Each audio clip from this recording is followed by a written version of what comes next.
In the realm of celluloid dreams, where legends are forged in light and shadow, we witness lives lived in the extreme. Red carpets fade, paper trails don't. Hollywood glitters, but the ink is always black. Tonight, we pull back the velvet curtain not on a premiere, but on a finale. The last act, the unscripted drama of a star's final wishes. For in the cold, stark language of a will, even the most dazzling lives reveal their deepest, most unsettling truths. The spotlight, a cruel mistress, illuminates fame, but casts long, often agonizing shadows over family. What happens when the grand performance ends, and those closest are left out of the final tableau? Sometimes, a final signature acts as a declaration of estrangement.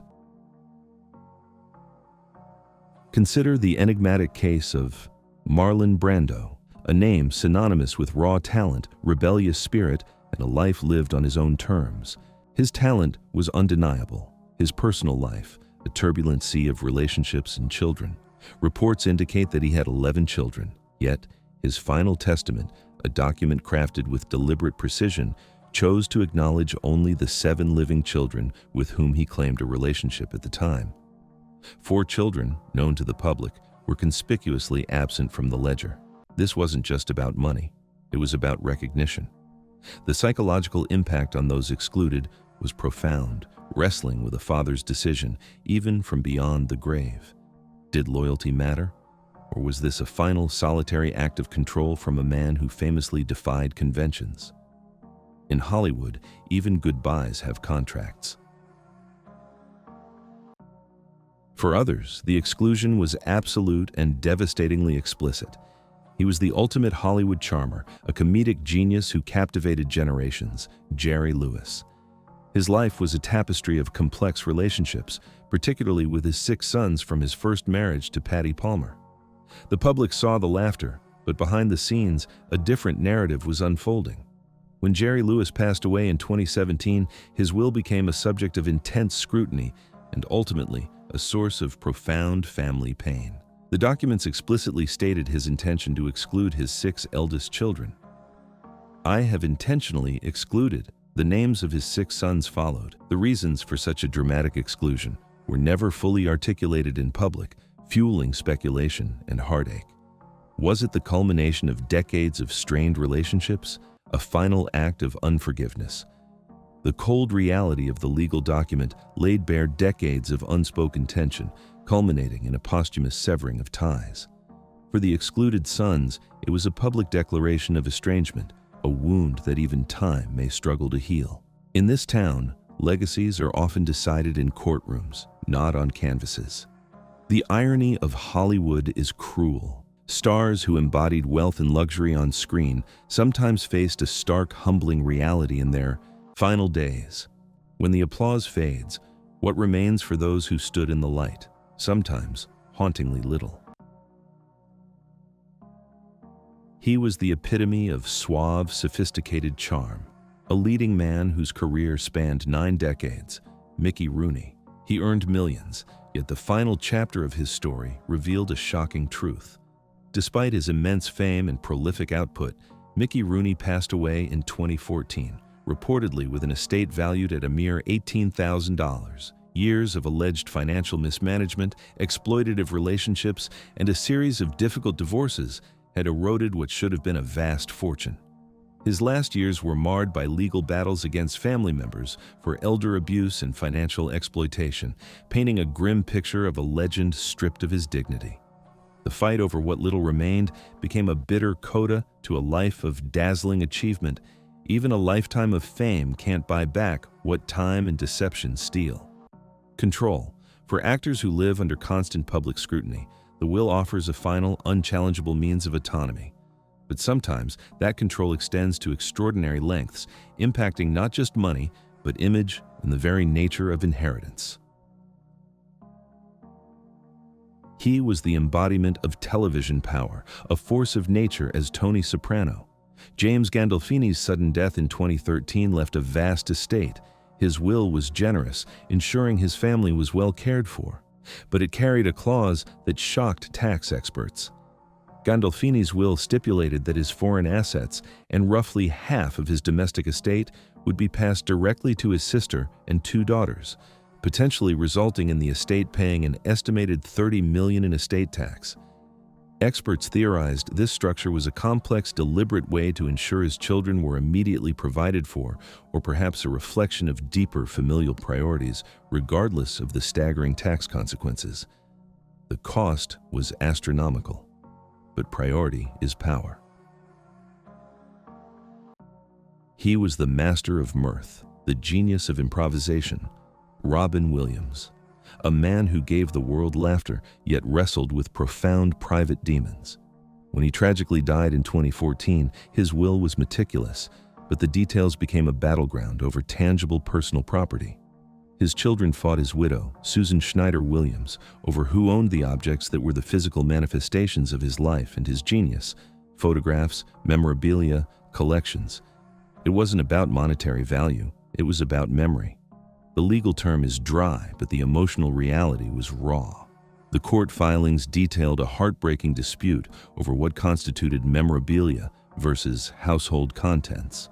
Even in death, the boundaries of his private life were fiercely contested. You can put a price on an asset, but never on a memory. When a fortune is large and a life complex, the final act can ignite a brutal, protracted war. A war fought, not with swords, but with legal briefs and whispered accusations. The godfather of soul, James Brown. His death in 2000 marked the beginning of one of the longest, most vicious estate battles in celebrity history. His will was an instrument of immense power, intended to set up a charitable trust, the I Feel Good Trust, to educate disadvantaged children. His 6 children, however, immediately challenged the will. For over 15 years, the estate, initially valued at around $100 million, was tied up in litigation. The intended beneficiaries, the poor students, received almost nothing for years. The conflict consumed the fortune, the family, and the legacy. The family fought for the money. The will fought for the children. Who truly won? The ultimate decision, to bestow a legacy not upon blood, but upon belief. For some, the final act is a grand gesture, a statement that transcends personal ties. She was America's sweetheart, a dazzling icon of grace and charm. Doris Day. She had one son who preceded her in death. The public, and even some relatives, expected a significant portion of her multi-million-dollar fortune to go to her grandchildren. Yet, the reports of her final estate revealed a different priority.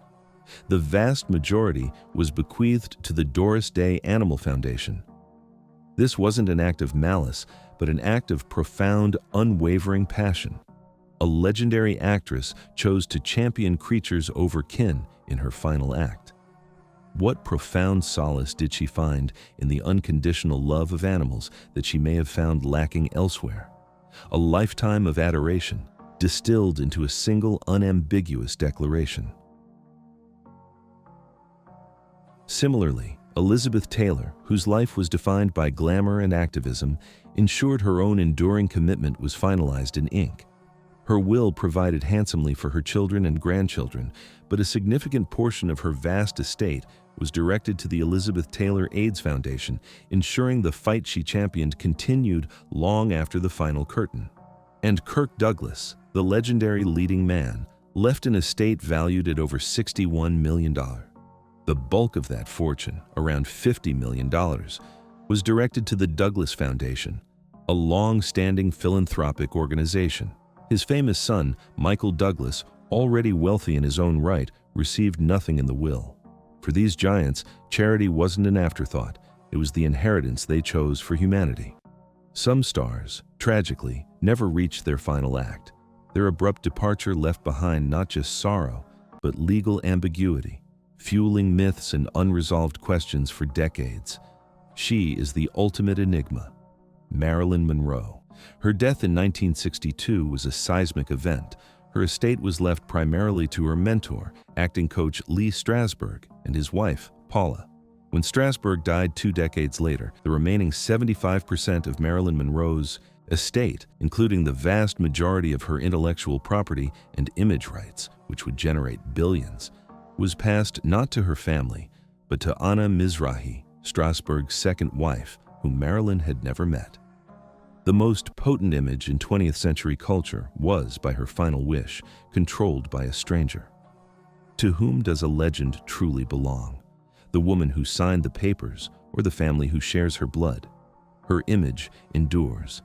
Her final choice dictates its price.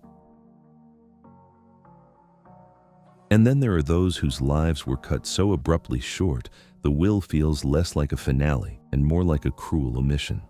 James Dean, the icon of rebellion, died at 24. His estate passed almost entirely to his father, Winton Dean.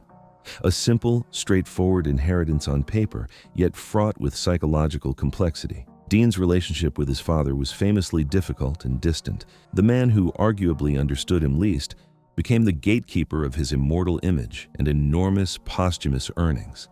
The tension between his free spirit and his final legal dependency remains an unsettling paradox in the Dean legacy. The final signature. It is a moment of cold, stark truth, stripped bare of Hollywood glamour and artifice. These documents reveal the deepest human urges, the need for control, the desire for justice, the pain of betrayal, and the desperate search for meaning. We are left to wonder, did their final choice liberate their spirit or trap their descendants in a permanent legal war? The ink is dry, but the story is not over. What does the final disposition of a life tell you about the true cost of fame? Look closer at the shadows behind the spotlight, for in the unwritten epilogue, the most valuable currency is not the fortune left behind, but the truth that remains to be uncovered.